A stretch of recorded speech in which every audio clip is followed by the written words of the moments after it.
สวัสดีครับนี่คือช่วงแถมนะครับชื่อช่วงนิทานสอนใจจากปื้มครับผมซึ่งจะเป็นช่วงที่ผมจะมาเล่านิทานสอนใจหรือนิทานอีสปเพื่อเป็นแง่คิดให้กับท่านผู้ชมครับในวันนี้เรื่องที่ผมจะมาเล่าชื่อเรื่องสัญญาของแม่ซึ่งเป็นเรื่องที่ผมแต่งเองครับผมนิทานเรื่องนี้เหมาะสำหรับลูกที่เห็นความสำคัญของแม่น้อยกว่าสิ่งอื่นๆครับถ้าใครมีเพื่อนหรือคนรู้จักที่เป็นอย่างนั้นเนี่ยก็ลองส่งเรื่องนี้ไปให้เขาดูนะครับมาเชิญรับชมกันได้เลยครั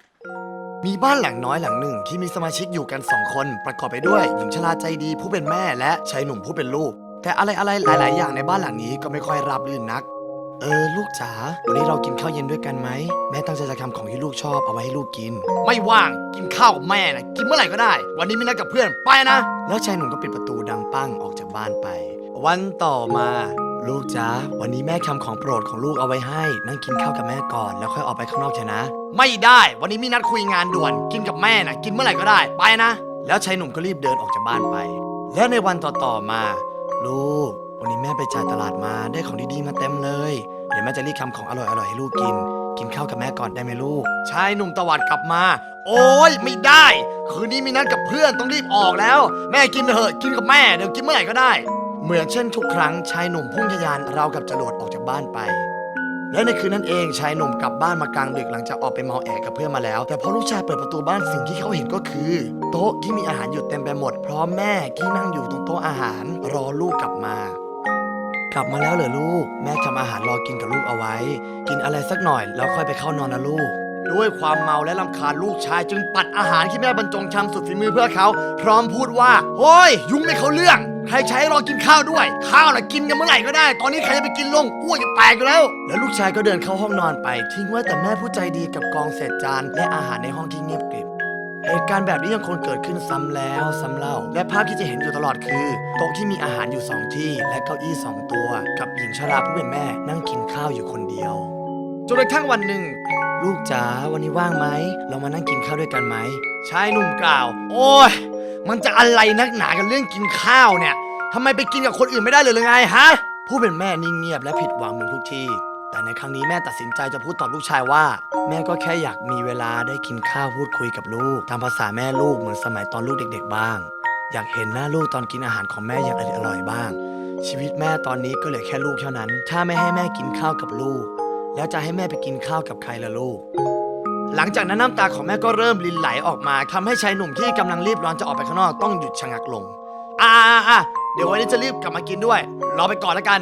นชายหนุ่มพูดไปด้วยความรำคาญแม่เพราะอยากรีบออกไปข้างนอกนั่นเองแต่ถึงจะพูดด้วยน้ำเสียงแบบนั้นแม่ก็ยังตอบกลับไปว่าจริงเหรอดีจังเลยลูกงั้นเดี๋ยวแม่จะทำอาหารที่ลูกชอบขมุดเอาไว้ให้ลูกนะชายหนุ่มไม่ตอบแม่และรีบเดินออกไปนอกบ้านพร้อมคิดในใจว่าโอ้ยผมกำลังรีบข้าวกินด้วยกันตอนไหนก็ได้แค่ทำไมต้องวุ่นวายจุกจิกด้วยนะผู้เป็นแม่ตะโกนตามหลังลูกชายมาว่าสัญญากับแม่นะลูกว่าเย็นนี้จะมากินข้าวเย็นด้วยกันลูกชายตอบกลับไปด้วยน้ำเสียงรำคาญเดินจากไปให้เร็วกว่าเดิมว่า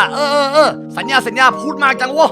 แล้วลูกชายก็เดินหายไปแต่ถึงจะโดนลูกชายตอบกลับด้วยท่าทีรำคาญแม่ก็ไม่สนใจอะไรทั้งนั้นแม่รีบเดินไปหยิบตะกร้าคู่ใจสำหรับจ่ายตลาดและรีบเดินออกจากบ้านไปท่ามกลางอากาศร้อนอบอ้าวเมื่อแม่มาถึงตลาดแม่ซื้อวัตถุดิบทุกอย่างสำหรับทำในสิ่งที่ลูกชายชอบอย่างมีความสุขต่อให้อากาศร้อนแค่ไหนของที่ซื้อมาหนักแค่ไหนหญิงชราก็ยังคงตั้งใจซื้อของอย่างเต็มที่ต่อไปเพื่ออาหารเย็นสุดพิเศษของลูกชายจนกระทั่งตกเย็นชายหนุ่มก็กลับมาที่บ้านเพื่อจะกินข้าวกับแม่ตามที่ได้สัญญาเอาไว้ระหว่างกำลังจะเดินเข้าบ้านเจ้าตัวยังคงบ่นอุบอิบกับตัวเองว่าแค่นี้คืนนี้จะได้ไปเที่ยวยาวๆดันต้องกลับมากินข้าวบ้านก่อนเสียเวลาจริงชายหนุ่มเปิดประตูบ้านพร้อมตะโกนว่าเอ้ากลับมาแล้วมากินข้าวแต่ผมไม่มีเวลามากนะผมเอาเพื่อนเอาไว้ต้องรีบออกไปข้างนอกต่อแต่ชายหนุ่มก็ต้องตาค้างไม่เห็นอาหารบนโต๊ะเพราะอาหารวันนี้พิเศษกว่าทุกๆวันมีอาหารทุกอย่างที่ตัวชายหนุ่มชอบเท่าที่เขาจะนึกออกได้และที่หัวโต๊ะก็มีผู้เป็นแม่นั่งงีบหลับด้วยใบหน้ายิ้มแย้มอิ่มเอิบอยู่ท่ามกลางอาหารมากมายแม่ทำอาหารทั้งหมดนี้ให้เราหรือเนี่ยชายหนุ่มคิดในใจชายหนุ่มรู้สึกดีใจที่แม่ทำอาหารให้ตนมากขนาดนี้จึงเดินไปหาแม่ที่นอนฟุบอยู่ตรงหัวโต๊ะพร้อมพูดว่าแม่ผมไม่คิดเลยว่าแม่จะตั้งใจทำอาหารขนาดนี้ขอบคุณนะครับแม่มาเรามานั่งกินข้าวดีกว่าหญิงชราผู้เป็นแม่ยังคงนั่งงีบหลับไม่ยอมตอบลูกชายแม่รีบกินกันเถอะเดี๋ยวอาหารจะเย็นซะก่อนนะผู้เป็นแม่ยังคงนิ่งเงียบไม่ตอบอะไรเช่นเดิมแม่ตื่นได้แล้วผมกลับมาแล้วนะอยากกินอาหารบนโต๊ะนี่จะตายแล้วเนี่ยเร็วชายหนุ่มจึงเดินไปจับตัวแม่และในวินาทีที่เขาแตะโดนตัวแม่นั้นเขาก็รู้ได้ทันทีว่ามีอะไรบางอย่างผิดแปลกไป สัญชาตญาณของชายหนุ่มถูกต้องเพราะเสี้ยววินาทีต่อมาเขาก็รู้ได้ทันทีว่า แม่ของเขาไม่หายใจแล้ว ในวันต่อมาชายหนุ่มนั่งเงียบอยู่หน้าศพแม่ที่งานศพข้ามกลางเสียงคนซุบซิบนินทา เห็นว่าตายเพราะเหนื่อยเกินไปน่ะนั่นสิแก่ขนาดเนี้ยไม่มีใครคอยรับคอยส่งต้องเดินไปจ่ายตลาดคนเดียวทุกๆวันเจ้าลูกอกตัญญูนั่นจะรู้สึกอะไรบ้างนะไม่หรอกฉันได้ยินมาว่ามันน่ะรำคาญแม่มันจะตายน่าสงสารคุณป้าเนาะดันมีลูกอกตัญญูแบบเนี้ย สารพัดคำนินทากระจายไปทั่วงานศพแต่ในหัวของชายหนุ่มกลับไม่มีเสียงผู้นั้นเข้ามาในหัวเลยชายหนุ่มจ้องมองมือของแม่ด้วยสีหน้าไร้อารมณ์และนึกในใจว่า แม่นี่มือเหี่ยวมากขนาดนี้แล้วนะแก่ขนาดนี้แล้ว แต่ทำไมเราไม่เคยสังเกตเห็นเลยเราโมจะสนใจในชีวิตประจำวันของเรามานานกี่ปีแล้ว ถึงได้ไม่รู้เลยว่ามือแม่นี่เหี่ยวและชรามากขนาดนี้แล้วทำไมเรายังคิดว่าแม่แข็งแรงดีอยู่ ทุกครั้งที่แม่ชวนเรากินข้าวเรามักตะคอกกับแม่ตลอดว่า กินข้าวกับแม่น่ะกินเมื่อไหร่ก็ได้ แต่เรากินข้าวกับแม่ครั้งสุดท้ายเมื่อไหร่นะกินอะไรไปนะทำไมเราจำไม่ได้เลยชายหนุ่มหันไปมองอาหารมากมายที่นำมาไหว้ในงานศพของแม่เขาแล้วน้ำตาของชายหนุ่มก็ค่อยๆรินไหลออกมาแต่ต่อให้น้ำตาของเขาจะไหลออกมามากแค่ไหนแม่ของเขาก็คงไม่ฟื้นขึ้นมาตลอดกาล โอ้โหอาหารของแม่อร่อยทุกอย่างเลยผมมีความสุขจังนั่นเหรอลูกถ้าลูกชอบแม่จะทำให้ลูกกินตลอดไปเลยนะจริงเหรอแม่สัญญากับผมนะจ้าแม่สัญญาจบบริบูรณ์นิทานเรื่องนี้สอนให้รู้ว่าอย่าทะเลาะกับแม่หรืออย่าปล่อยปละละเลยแม่จนเกินไปเพราะผมเชื่อว่าคุณคงไม่อยากให้มือที่เหี่ยวอยู่แล้วมันเหี่ยวลงไปมากกว่าเดิมเพราะความเหนื่อยจากตัวเราหรอกนะครับอย่ามองข้ามแม่ของเรานานจนเกินไปครับอย่าให้คุณมารู้ตัวอีกทีคือวันที่คุณไม่มีมือแม่ให้จับแล้วถึงเวลานั้นคุณจะบีบมือแม่ให้ตายยังไงแม่ก็ไม่รับรู้หรอกครับว่าคุณกำลังจับมือท่านอยู่อะไรยอมแม่ได้ก็ยอมไปเถอะครับเพราะที่แม่ทะเลาะกับเราหรือมีความต้องการจากเราโดยพื้นฐานของทั้งสิ้นทั้งปวงแล้วมันไม่ได้มีอะไรซับซ้อนเลยนอกเสียจากแค่คำว่าแม่รักเราไงครับเราไม่รู้ว่าแม่เราจะอยู่กับเราไปอีกนานแค่ไหนช่วงระหว่างที่แม่ยังมีชีวิตอยู่หากแม่อยากกินอะไรแม่อยากไปไหนแม่อยากทำอะไรไปทำร่วมกับแม่ซะนะครับแล้วตอนนี้ก็เดินไปจับมือของแม่เถอะนะครับเพราะไม่มีแม่คนไหนอยากสะบัดมือเราออกจากมือของท่านหรอกครับรีบทำซะก่อนที่วันหนึ่งคุณจะไม่มีมือเหี่ยวๆนี้ให้จับอีก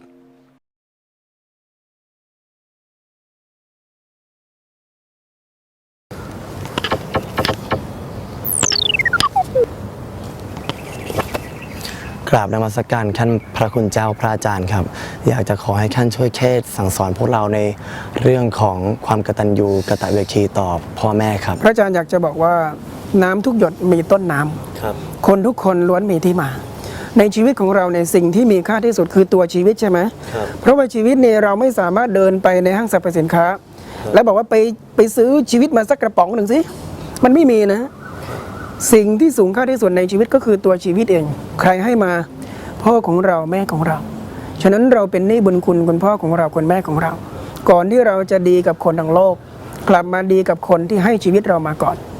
น้ำทุกหยดมีต้นน้ำคนทุกคนล้วนมีที่มาอย่าใช้ชีวิตตามอำเภอใจนะเพราะอะไรเพราะว่าเรามีที่มาคือเรามีพ่อเรามีแม่ทำอะไรก็ตามคำนึงถึงหัวจิตหัวใจของคุณพ่อคุณแม่ของเราด้วย